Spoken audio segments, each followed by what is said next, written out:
welcome to a look into the future. What would you do if you could ask yourself just one question? You could ask yourself how to grow your firm.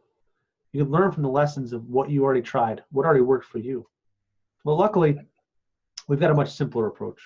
We can just ask the time traveler himself, Paul Latham, and learn the knowledge we need in our firms to evolve into advisory services and become the most relevant advisor to our clients.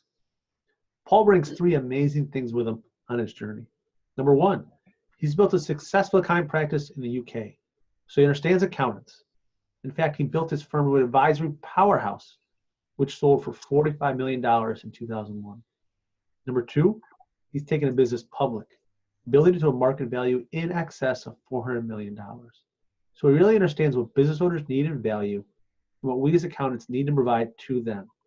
And finally, as I said, third, we don't need to invent time travel or the flux capacitor. We can just ask Paul and learn from the transition he made 20 years ago in the UK into providing business advisory services, as that trend is here today in the US. All firms are struggling with it.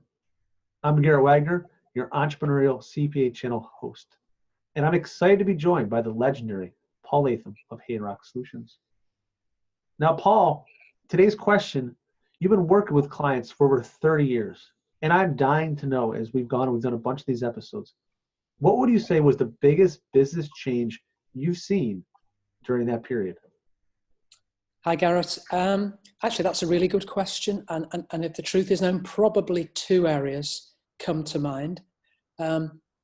Starting with the second, I think the second biggest change has been in the area of creating a team engagement. You know, if I go back in business 30 years ago, whatever the business owner decided that they wanted to do, they basically said, this is what I want to happen. And the team dutifully saluted and they got on with it and they just did as they were told. But now, as we've talked about in previous episodes, it's all very well and good for the owner to want change, but they now need to buy in the team, create team engagement. And that's a hugely important change area. But I actually think it's the second biggest. I actually think an even bigger change in terms of business change over that period has been in the area of what resources are we going to use to deliver our growth. And if you go back to the way things used to happen, back in the 20th century, if we said we're going to double the size of our business, for example, and grow by 100%, so the way we would do that, we would focus on what I call physical resources or tangible resources to help us deliver growth. So if we're going to double the size of our business, we would need a bigger building, a bigger factory or a bigger office. And that's because we needed more people, probably twice as many people. And depending on the type of business we were in, we'd need machines.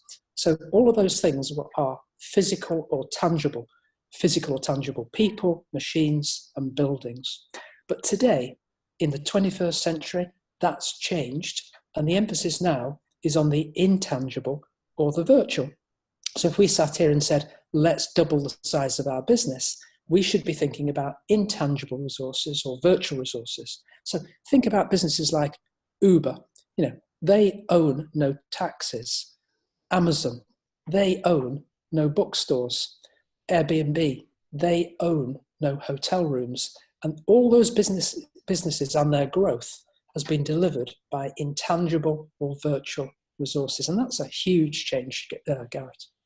Yeah, Paul, I mean, that is an enormous change in the world we live in, the shift from kind of that physical nature of everything to the more intangible. And how do businesses cope with that and deal with that? And before you mentioned the engaged workforce, those pieces just go hand in hand. And technology in the workplace is changing so dramatically, and it gives us huge opportunities as accountants and advisors to not only do what we do and change what we do, but help our clients usher in that change. So Paul, let me ask you on this then. So why do you think this change has come about? I'd love to hear from you. Why you think this change to the intangible nature of this has been driven? I think it's a couple of things. I mean, first of all, the shift from employing people to subcontracting people, or the shift from machines to technology, or the shift from physical assets to intangible assets, all of those things, they tend to make a business more efficient and more effective. For example, if we need a CFO, but we don't need a full-time CFO, today we can have a virtual CFO, use them for 3 or 4 hours a week, and that makes us more efficient and more effective. We don't need the costs of a full one all the time.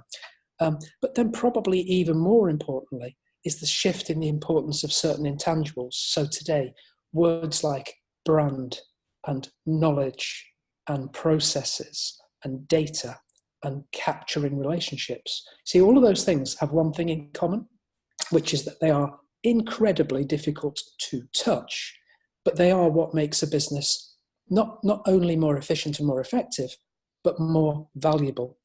And just remember, it's a fact that 80% of the average business value today is intangible.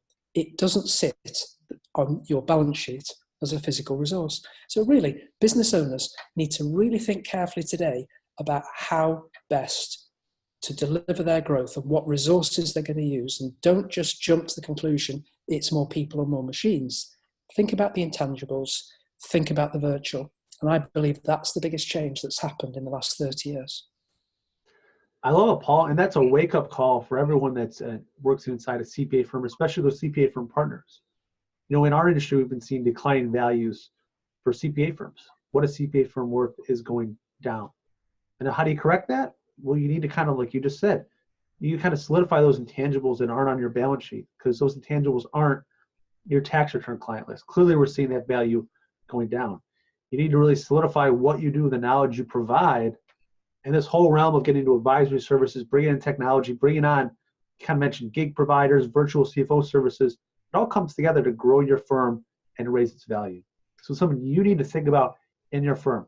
How do you grow your value in today's day and age instead of letting it shrink?